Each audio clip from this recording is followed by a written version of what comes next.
یا تاجیکستان آزاد من اومدی دینم خاطری شاد من که فرزند تو حاضرم بر دفاع و حیفی تو جان را نمایم فدا و حیفی تو جان را نمایم فدا وطن بایسی افتخارم توی وطن مبدعی اعتبارم توی. Tajikistan borders China, and from this flows most of the post-Soviet history of this place. It is also the country that is on most metrics second worst in the post-Soviet space, just above Turkmenistan. The good news is that things have started to improve in the last 4 or 5 years, again, unlike Turkmenistan. The bad news is that the country still borders China and it's not big enough and its leadership not wise enough to be able to mount a more serious opposition the way bigger Kazakhstan has been able to so far. It also doesn't help that Tajikistan is culturally and linguistically to Central Asia what Finland is for Scandinavia.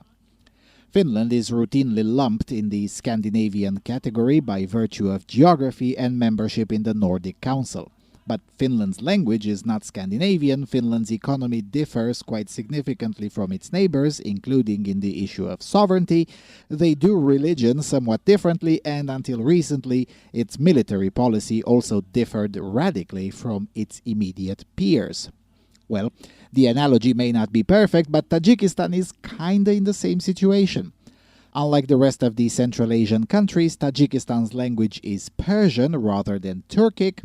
The version of Islam followed here is and has consistently been prone to produce more radicalism than all of the rest of post-Soviet Central Asia combined, and the military policy differs quite significantly from its immediate peers.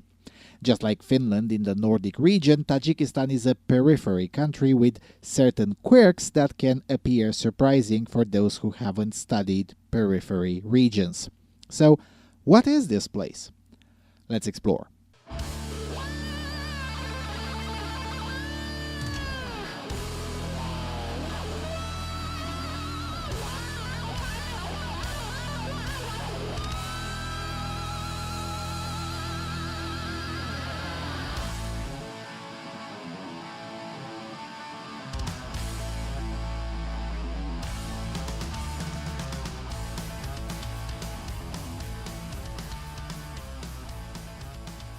Hello everyone and welcome to the 14th featured installment of the Central Asia featured series.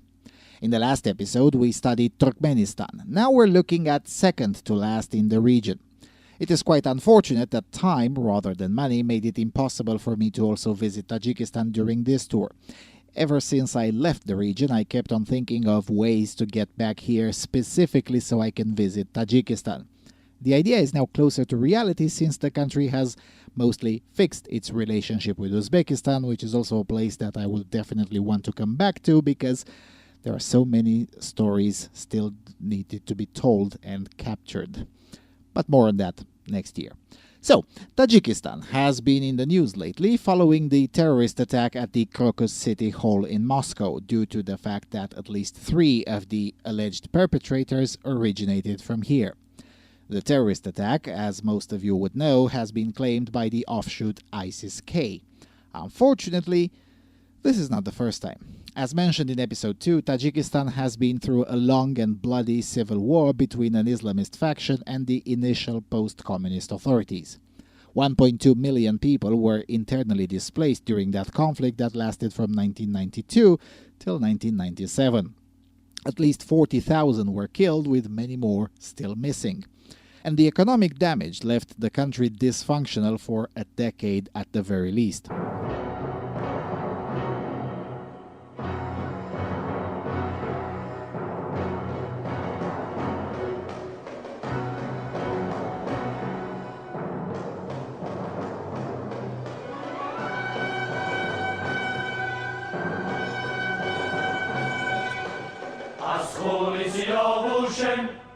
هم خونی سیاوشم از خونی سیاوشم هم خونی سیاوشم از جام سفیدانم هر جام نمی از جام سفیدانیم هر جام نمی پوشیم هم ساری اوستاییم هم آتشی زردشتیم هم ساری اوستاییم هم آتشی زردشتیم ما آتشی زردشتی ناکشته نمی کشتیم ما آتشی زردشتی ناکشته نمی کشتیم اسماعیل سامانی دیواری بخارا بود. Until 2001, Tajikistan was one of the most dangerous countries on earth for journalists competing with war zones like, at the time, Yugoslavia or Afghanistan. Things had gotten so bad that something unheard of happened. Russia, Turkmenistan, and the United States agreed on something and intervened and mediated a peace deal that ended the civil war. Now, while thought of as precarious initially, the peace did hold to this day, but the Islamist problem didn't fully go away. If you look up in English, it's quite difficult to find previous instances, but if you look up in other languages and with extra care, the pattern is unfortunately all too visible. In July 2023, a Tajik man and his Kyrgyz wife were arrested in the Netherlands for plotting a terrorist act.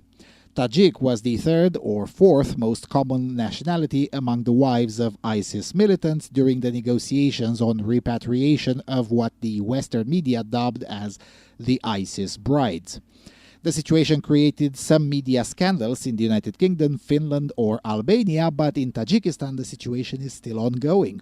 Because while a lot of these women were able to convince Westerners that they were somehow forced, nobody is buying that here, and for good reason. Hundreds of Tajik citizens are still in Iraq and Syria, as even the post-war authorities aren't convinced that deporting them is a good idea, and that is despite interventions by Russia, the European Union, and the Tajik government, which has to walk a tight rope on this highly contentious issue.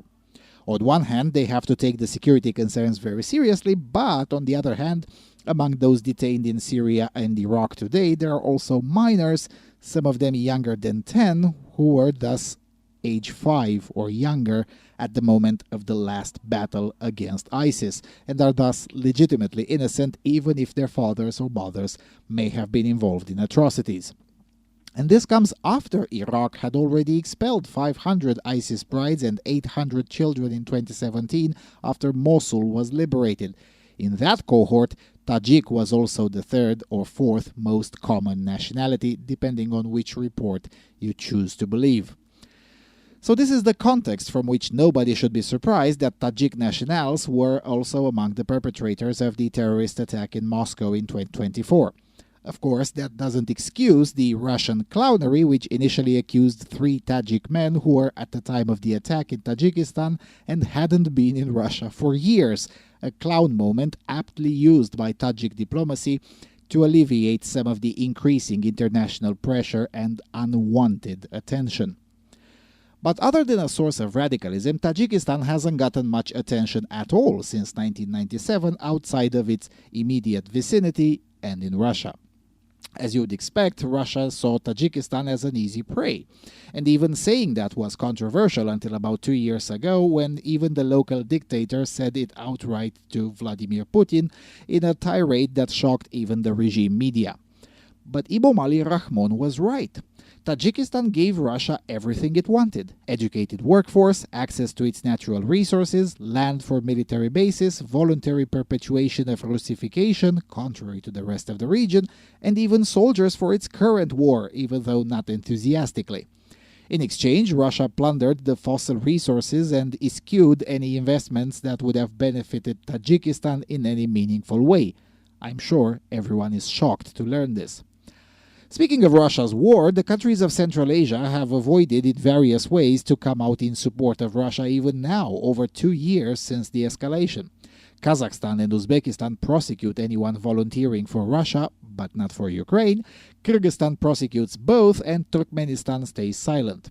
This country, however, officially allows joining the Russian army, but also hosts Russian draft dodgers in line with the rest of the world. And while the rest of the world ignored Tajikistan from 1997 till 2022 or 23, China didn't. Because this place is rich. It has literal gold mines, it's one of the biggest aluminum producers in the world, it has hundreds of documented deposits of all sorts of relevant minerals such as zinc, graphite, bituminous coal, precious stones, silver, mercury, and so on and so forth. It wasn't a metaphor when President Rahmon said that nearly all of the periodic table is here. It kinda is. And China is getting most of it, by virtue of at least trying, and also, of course, taking advantage of the local corruption and the mess inherited from the Soviet period and the subsequent civil war. Мы не нищие. У нас богатая страна. Запасы минеральных ресурсов больше, чем система Менделеева. Я свидетель, все бизнесмены из России только сливки. Что есть углеводородное сырье, нефть и газ интересуют их. Нефть и газ. Давайте, где нефть и газ, там. А почему горнорудной промышленности, цветной металлургии, так? Драгоценные металлы, драгоценные камни, и очень много. И даже стратегическое сырье для военных, которых нет в мире. Я вам рассказывал, когда вы были у меня. По запасам Таджикистан занимает первое место. Никого не интересует. What's particularly interesting is that in the case of Tajikistan, China gained access not just through traditional methods, namely predatory loans, outright purchases, and leveraging foreign debt, but also conquest. Admittedly, not violent conquest like in the good old days, but conquest nonetheless. In 2011, Tajikistan ceded over 1,000 square kilometers of land to China in the eastern Pamir region. By pure coincidence, these mountains hold a lot of gold. By 2020, China came back for more and started building an airport in the recently conquered lands, which is, again, standard CCP move at this point. This left Tajikistan in a very tough spot, especially from 2022 onwards. At least until 2022, the regime could lean on Russia, in theory. But by mid-2022, it became clear that that wasn't an option, and in fact hadn't been an option for quite some time.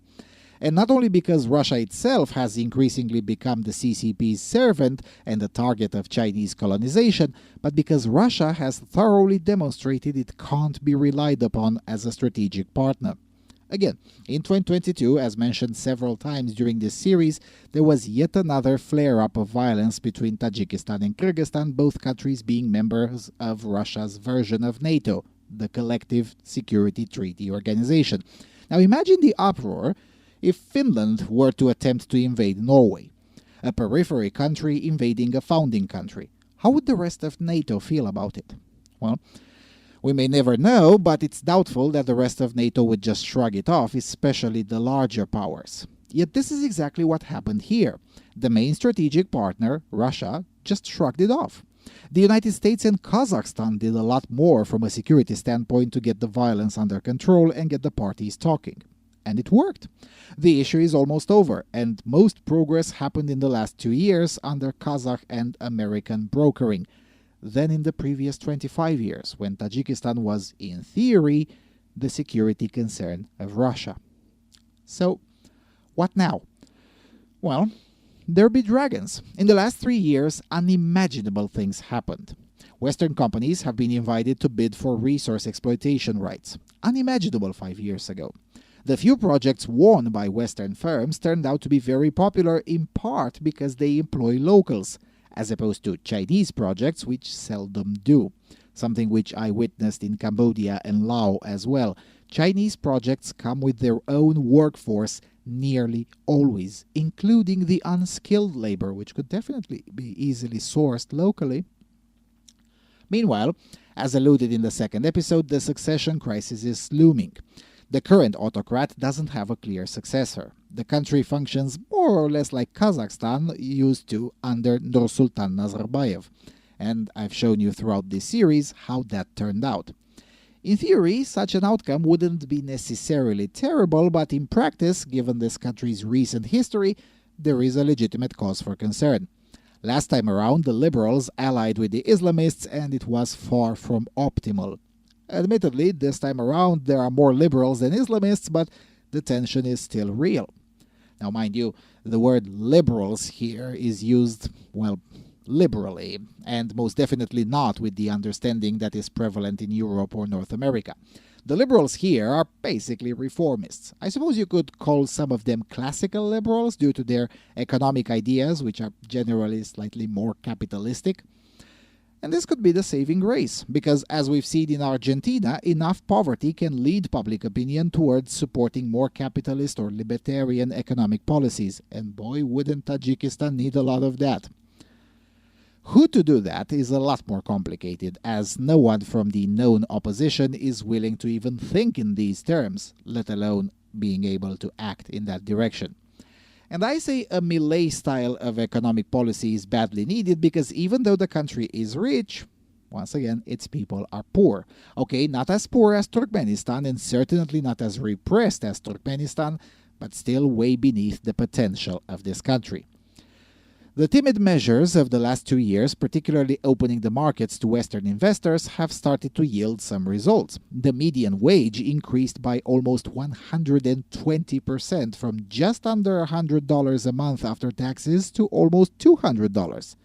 Keep in mind that in purchase power parity adjusted terms, this amounts to sometimes $800 in actual goods and services. Not bad at all at a first glance and given the recent history. But just like in Turkmenistan, access to food remains a serious problem in the country. The UN Food Program estimates that 30% of the 9 million population is malnourished. The local authorities dispute that number, but not by much, and largely agree that access to food is an issue. And some of this is because of geography.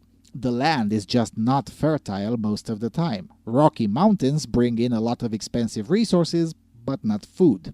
Failure to convert those into food is, however, a man-made problem derived from the chronic economic mismanagement.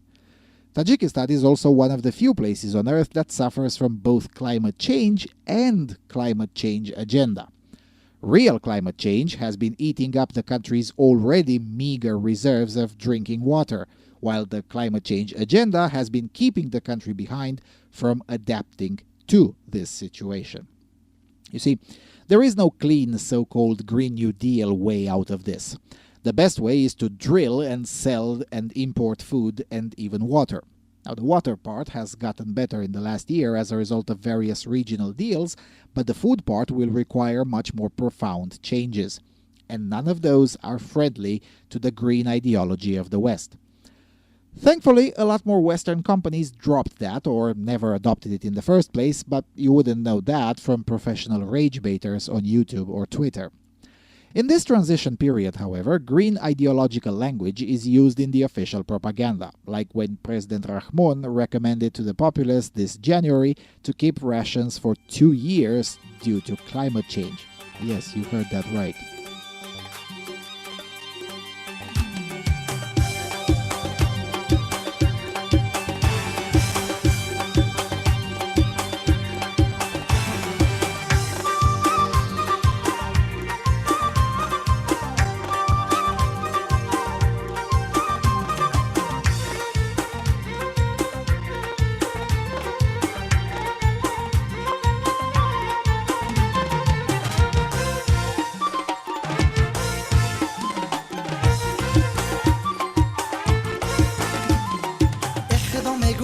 ابلوا سر میشه دو دوی کوچه گردون سر میشه ای دو نچل شل پر میشه غم در دلی بیچاره مادر میشه کمندیرو را صدقه سرکنیوش صدقه کمندیرو را صدقه سرکنیوش صدقه دیما گریفتایی بکری در برونی اقتصادی.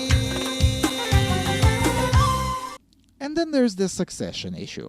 As mentioned prior in this series, the apparent successor is the current president's son, in this aspect, the politics resembling Turkmenistan more than its regional peers. Rustam Emomali has been acting as a de facto liaison to the regime in international relations for over a year already. He traveled in official capacity to Iran, Kyrgyzstan, Russia, Turkmenistan, and Uzbekistan, slowly making a name for himself, at least in the immediate neighborhood, as the new face of the country's leadership and slowly solving the problem that I mentioned in episode 2, namely that nobody is convinced he is prepared. Pretty much every observer has been waiting for a change of the guard in Tajikistan's leadership for at least 8 years now. The most recent gossip is that President Rahmon wants to tie up as many loose ends as possible before stepping down, leaving his son with a theoretically easier job. And the biggest loose end is the border dispute with Kyrgyzstan, which I covered earlier in this series. The prediction said that the issue would be solved this spring. Well, spring is almost over, and to be fair, the issue is almost over as well. So there may indeed be a situation in which Tajikistan will have a new leadership by the end of this year. But whenever it happens, there is no guarantee that Emomali Jr. will have an easy task. He will have to oversee much more radical internal reforms, manage the increasingly uneasy vicinity with China, and perhaps most importantly, survive an attempted attack on his power, or alternatively prevent such an attack from happening in the first place. The old-fashioned ways of picking a fight with any constituency that might theoretically pose a threat will not function anymore, and everyone is aware of that, even if they don't say it when the cameras are rolling. One thing remains certain, though. While things have started finally improving, the state and the country are still very precarious, and things can go badly real fast here. Now, I hope they don't, because I want to be here to videotape the improvement and come back to you with an even more detailed analysis. Also, if things go wrong, I'll be in trouble for Interesting Destination. Speaking of which, if you like this kind of thing, you may want to contribute to the next series currently in the work. After this one, we'll cover Cambodia and Laos, and then Colombia and Ecuador, the current political hotspots in Latin America outside of Argentina. And with all that being said, thank you all for watching. Thank you deeply for your continuous and generous financial support. This series would have never been possible without the generosity of the donor circle. Don't forget to subscribe, and I will see you all soon on the Freedom Alternative.